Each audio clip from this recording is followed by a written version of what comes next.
Spoiler warning moment.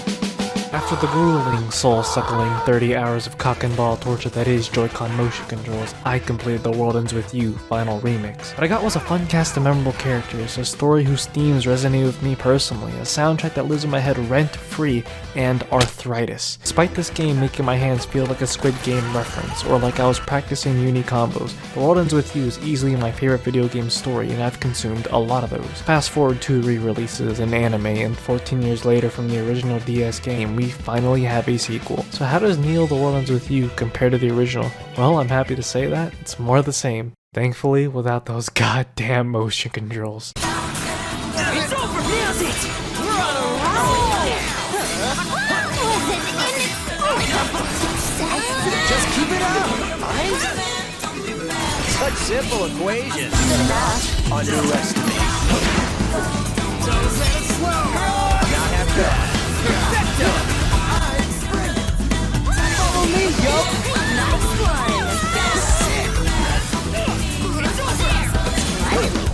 one! Neo The World Ends With You is an action RPG developed by hand and published by Square Enix. In this game, you play as Rindude Kanade, a teenager who wears his mask on his chin because it's harder to breathe. This makes it a lot easier to breathe.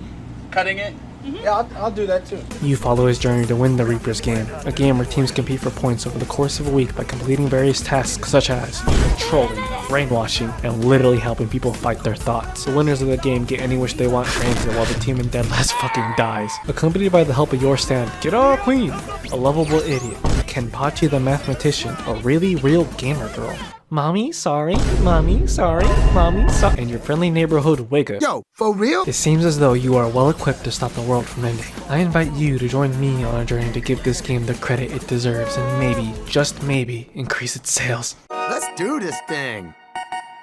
Popular platinum hit Los Angeles-based rapper O'Shea Jackson, known by his stage name Ice Cube, once said in his sophomore album Death Certificate on the track Steady Mobbin', and I quote, "Give me the nappy and make me happy." Nappy being a double meaning referring to nappy-headed hoes as well as oral sex. Seeing as I don't do the sex, I found this line to be much more relatable when you replace the term nappy with epic gameplay. Thankfully, Neo has epic gameplay. Allow me to explain how you defeat an enemy in Neo. Casually start the battle by stopping time using ZA. While time is at a halt, unleash your Bankai, Senbon Zaku, Kageyoshi, to harass your opponent with a comically large amount of swords. Upon resuming time, use the power of your stand echoes to smash an opponent into the ground. Channel your inner silver chariot by following up with a sword combo leading into an aerial launcher. Call upon Star Touchstone to commit massive amounts of blunt force trauma. Just in case it's still alive, simply summon a train and commit vehicular manslaughter. What I'm trying to portray to you is that Neo is a JoJo fan's wet dream, but more importantly, it's fun. In Neo, fashionable pins that could be easily used as profile pictures give you psychic powers because video game. Pins range from fists to spears, chains, Yu Yu Hakusho shotgun, Bleach, Seto, League of Legends, Gale Force, jump kicks, hidden missiles, comically large little boys, Captain Boomerang, improvised explosive devices, black holes, telekinetic tethering, telekinetic violence, garbage, and of course, automobiles. Travone, wait. I hear you say. The staggering amount of gameplay variety via pin combo sounds very intriguing, but how does the combat work? I thought you'd never ask, Wigga. The combat in Neo starts off relatively flaccid and gets harder as you play it. At the beginning of the game, you start off with only a few party members and the game is pretty easy. Each party member can hold a different pin with each pin mapped to a different button on your controller. You lock onto enemies and attack them until you beat them into a bloody pulp, activating what's called a beat drop. You'll see a circle pop up indicating how much time you have to follow up with another attack. After you successfully follow up, the game will tell you how great you are and give you a percentage of what's called groove. When you build up 100% of groove, you can unleash an ultimate that activates even more beat drops. It's like the developers at hand were thinking, okay, so hitting beat drops is fun, right? But imagine if you did that all the time. My absurd amount of playtime in this game is due to the fact that I can't get enough of that satisfying da-ding followed by the record scratch. For each affinity in the game, there's a different ultimate. There's more ultimates in this game than there are predators in the Minecraft community. That means there's a lot. My favorite ultimates are the ragdoll explosions and time stop respectively. Fuck, that shit is tight. What What makes this combat work are the enemies or noise. Remember when I said you literally help people fight their thoughts? The noise are manifestations of people's negative thoughts in the form of LGBTQ+ colored animals. There are noise that delete your health bar, turn into the Flash, hunter pounce you, be bastards, and even suicide bomb.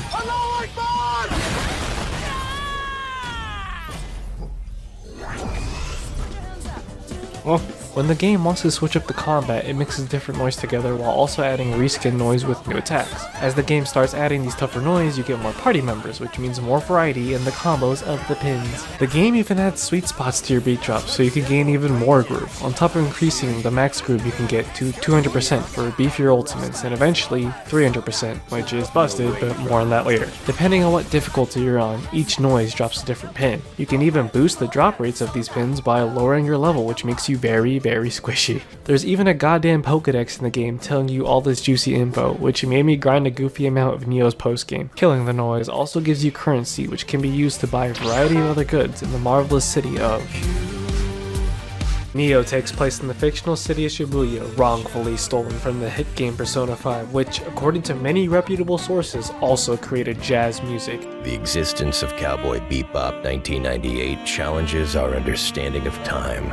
This is due to the fact that it includes jazz songs in its soundtrack, despite jazz not being invented until 2016 in the Persona 5 soundtrack. Though this game presents Shibuya as sophisticated, it's actually a slaughterhouse where you utilize blink teleportation in order to hunt down and murder innocent pig noise for the sole purpose of getting your money up. After accumulating said funds, you may participate in capitalism and purchase many things like absurdly priced pins, drip, and most importantly, food.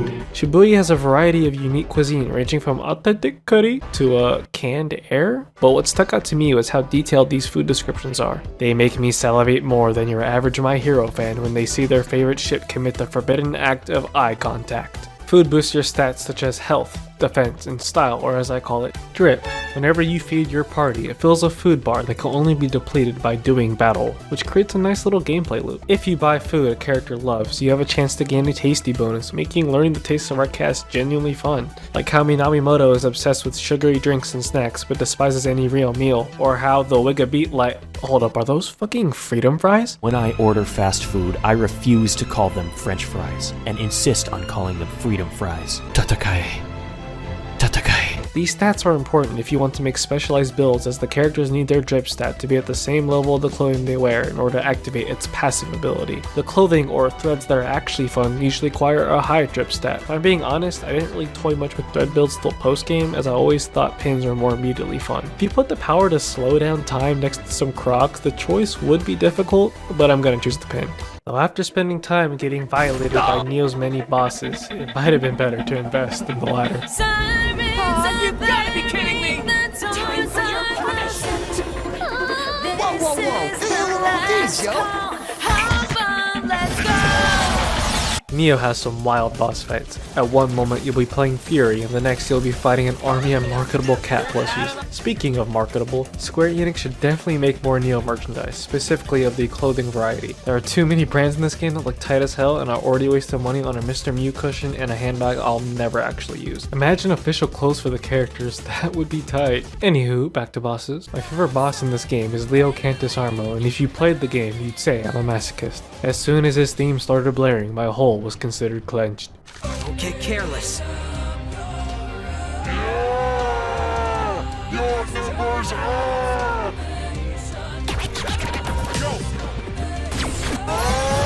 In his base form, Cantus is fast as hell and avoids a lot of your attacks, but eventually he transforms into his armored form, gaining more attacks but becoming slower. You can land a lot more hits on him in this form, but he also has a chance to randomly counter your attack, forcing you to stay alert even while doing damage. He has this charge dash that if you dodge too early or too late, you get fucked. On top of that, he has a fire pillar slam dunk that flames you harder than League All Chat. This boss mind broke me. So much so that I coped via Twitter user CC Reyes. God Bless your soul. As engaging as this boss fight is, I felt like I just couldn't do enough damage. That is until I realized he was weak to water, so I built a pin loadout specifically designed to gate him instead. I used a pin with water lock-on missiles that activates a beat drop after all missiles land. Problem: to shoot all these missiles, you have to hold down the lock-on button, leaving you vulnerable to attacks. If you dodge to avoid an attack, it still uses the charge you had. To cover this weakness, I equipped a shield pin that could nullify attacks but had a high cooldown. This worked like a charm, and I was able to beat the boss and feel something other than emptiness, pride.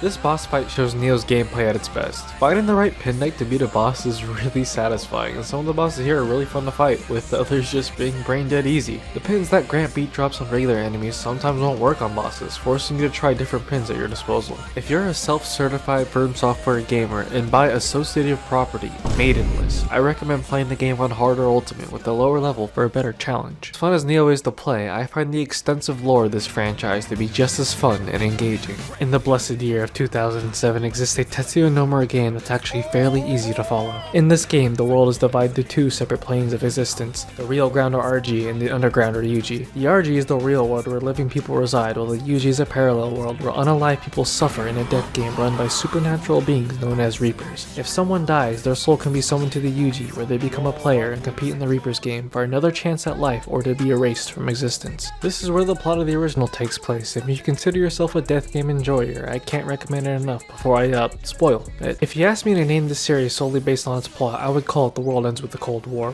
You see, like the Cold War, the Reapers game is actually a proxy war between two very strong Reapers, Shibuya's composer and conductor. The composer is the leader of a city's underground, while the conductor is the second in command that typically runs the Reapers game. A friendly, harmless disagreement occurs between the two, involving the subject matter of whether or not to commit genocide on Shibuya. See, the composers aren't actually Reapers, but angels, who are basically the gods of this franchise. The angels sort out people in the afterlife and watch over humanity in the higher plane above the UG. They debate amongst themselves over the value of humanity and whether or not its existence is justified. Enter the Reapers game. The Reapers game is secretly a formal contest to decide Shibuya's fate, and you unknowingly act as a proxy for the composer, Joshua, while the lower rank Reapers work for the conductor. Fast forward 20 hours through well-written character arcs that made me sweat from my eyes, and geez man, why are these so sad? Like, why the suffering? Why?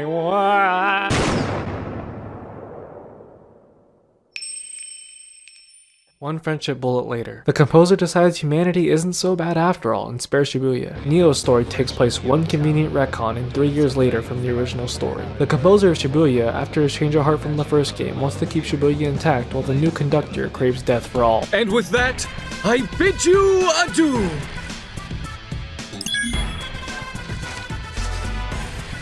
I bid you adieu.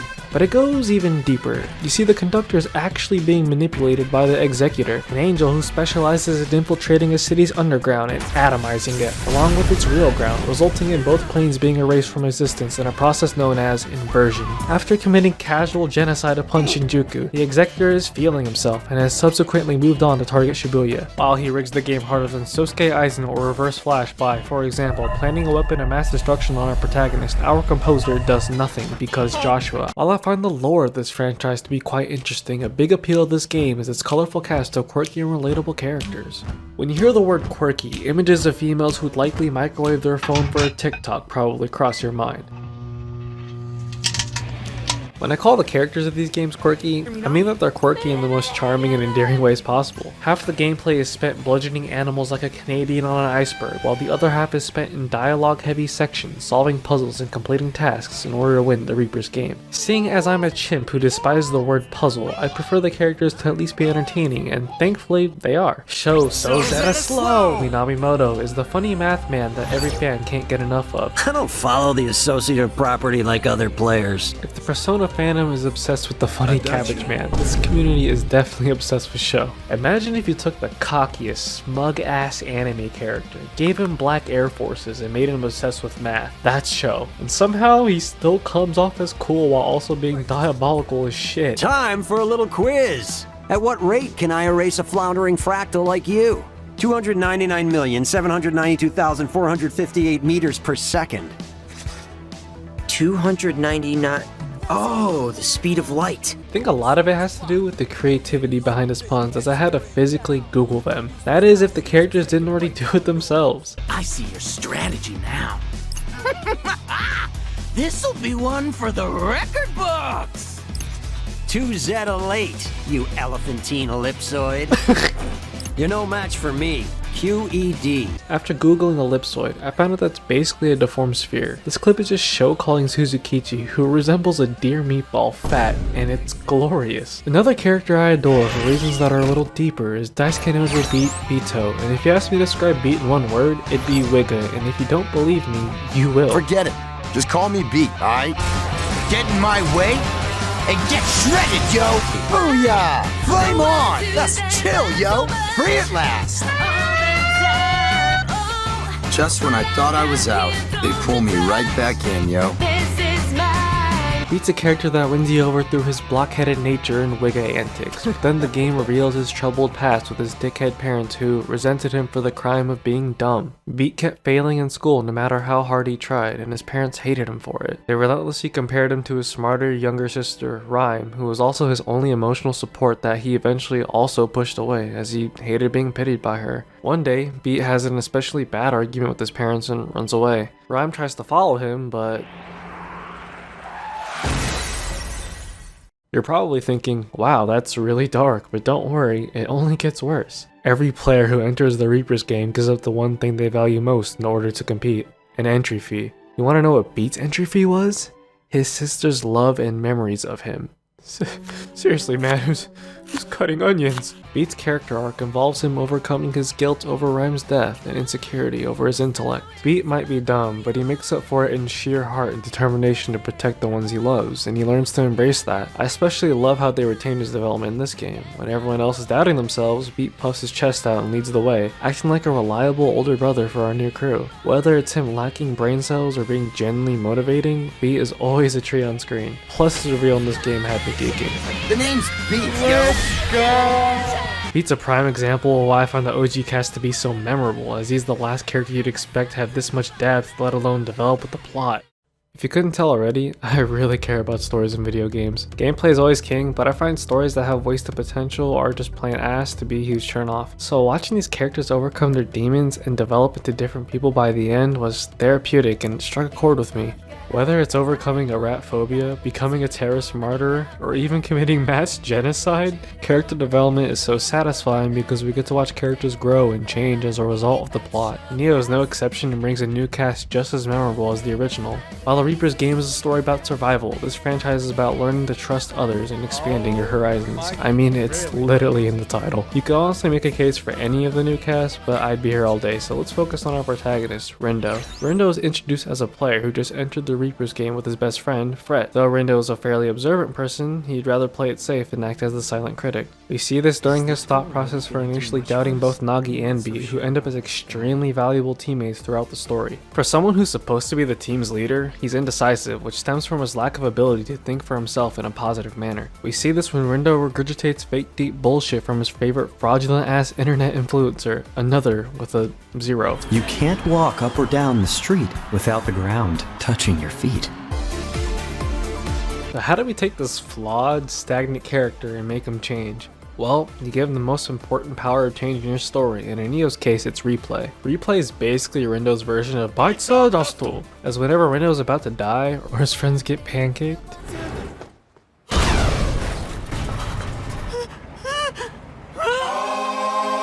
he's able to conveniently rewind time to the beginning of the day to start over and change his actions. As Rindo keeps solving problems using replay, he starts to become more open-minded, listening to people instead of writing them off. And he even does the unimaginable. He thinks for himself and makes his own decisions. One of my favorite moments from this game is the scene where Rindo accepts Shoka on the team, as it shows you just how much he changed from the beginning. Shoka, wait! What now? We owe her for helping us. And she's not a Reaper anymore, She's just right? a player like This game isn't meant to be played alone. And she was good enough to become a Reaper. She's gotta be stronger than most. Cat got your tongue or what? This scene put the biggest smile on my face, and while we're at it, let's talk about Shoka. Okay, fine. Guess I'll put you out of your misery. Shoka is introduced as a Reaper whose job involves enforcing the rules of the game as well as informing new players about how it works. She's a cold, blunt, and snarky person that often bullies our crew for being ignorant or just having a stupid team name. Sounds like we really caught your eye. No. But your team name did. Have you considered changing it to something less stupid? We'll consider it. Shoka gets a rise out of making fun of others, which makes for a pretty hostile relationship with Rindude. You can tell that she doesn't care much about her job, and she usually does the bare minimum, then dips. Watching the other Reapers disguised as a player team, the Ruin Bringers, constantly reset the game week after week has made her not give a fuck about her job because she knows the game is rigged. That is until she notices that the wicked Twisters are actually surviving and making progress in the game. She starts to help them out, which gets her kicked out of the Reapers, and when she joins the game as a player for the Twisters. She helps out until it's revealed to us that she only joined our crew because the game's conductor, Shiba, offered her a spot back on the Reapers if she spied on Rindude's time abilities. After it's revealed that the conductor plans to destroy Shibuya, Shoka does the unexpected and decides to stay with the Twisters. Shoka's attachment to her newfound friends and her desire to save the city that she grew to love forces her to take action, even if it means risking her life by defecting from the Reapers. Shoka starts out as a pretty apathetic person and turns into someone who actively fights for what she believes in. She's still the snarky person we knew from before, but with a newfound resolve to care. The twist of her being a spy makes her feel more real, as she knows leaving the Reapers is almost certain death, so of course she considers Shiba's offer. Her struggle between wanting to save Shibuya, but also not wanting to abandon her old Reaper friends is something that really troubles her, and I found it genuinely sad. I also really dig the twist of Shoka being Swallow, Rindude's online friend that plays Fan Go with him, which is a Final Fantasy version of Pokemon Go that's canonical to this universe. Shoka being Swallow doubles down on the idea that she has that rough exterior, but she's actually a really caring person, and I swear I don't have a type. It's so sad that Swallow died of Ligma. This whole time, Shoka was Swallow. Ligma cock and swallow these nuts. If it isn't painfully obvious already, I love this game to death. That being said, let's talk about that.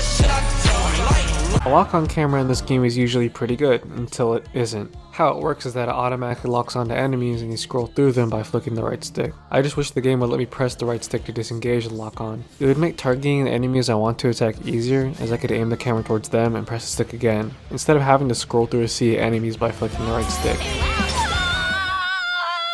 Also, the Killer Remix attack is kinda brokey. Using 300% groove allows you to carpet bomb the entire arena while also healing for full health. I found that at first, getting 300% was hard, yet rewarding, but it easily became the best option once you realize how to abuse groove gain by using sound pins in the game's skill tree. I just think it's too good and overshadows the game's other fun ultimates as well as the healing pins. I love how the harder difficulties give you new and rarer pins. I mean, that shit literally fueled my post game. That being said, I wish the difficulties did more than just raising attack and defense for the noise. Imagine if the bosses got bonus moves with different patterns on Ultimate. It'd take a lot more effort to make, but it'd make it that much more playable. Also, the game's performance on Switch is kinda ass, which if you couldn't tell, is the version I played. It's playable, but the PS4 and PC versions, from what I've seen on YouTube, run at a consistent 60 FPS. If the game ran a little better on the Switch, I would have honestly played even more. Alright, that's enough nerd shit. Let's talk about how banger this game's soundtrack is.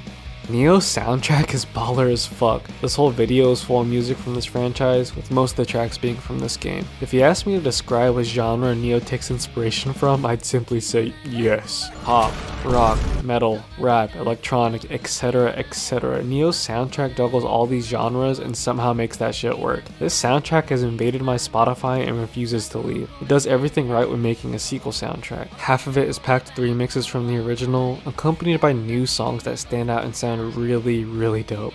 This franchise never ceases to amaze me with how we get lyrics that are as stupid as the tracks bang, and that's pretty damn stupid. Stop saying dumbass things! You're not even making sense!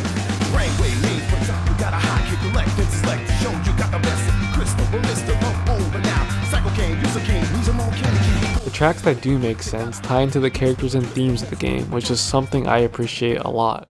Neo: The World Ends With You is one hell of a game. It's everything I wanted in a sequel and more. The gameplay has me fiending for new pins like an addict of the crackhead variety. The soundtrack is chock full of bangers. The story manages to be goofy, yet mature, with genuinely great characters and moments. Not to mention the heartwarming closure we got for the original cast. Above all, it's a game that I actually finished, which, if you know me, that sadly means a lot. So, to all the developers at hand, thank you for making a great game. But more importantly, thank you for giving me an experience that I won't forget, I can't wait to see what y'all make in 14 more years. Let me go, gravity, what's on my shoulder? Little by little, I feel a bit better. Let me know, set me free, feel a bit older. Just once more till the bridge here, and once more.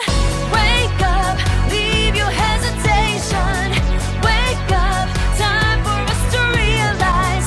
Wake up, show appreciation. Wake up, time for us to realize. Wake up, leave your hesitation. Wake up, time for us to realize. Wake up, show appreciation. Wake up, time for us to realize.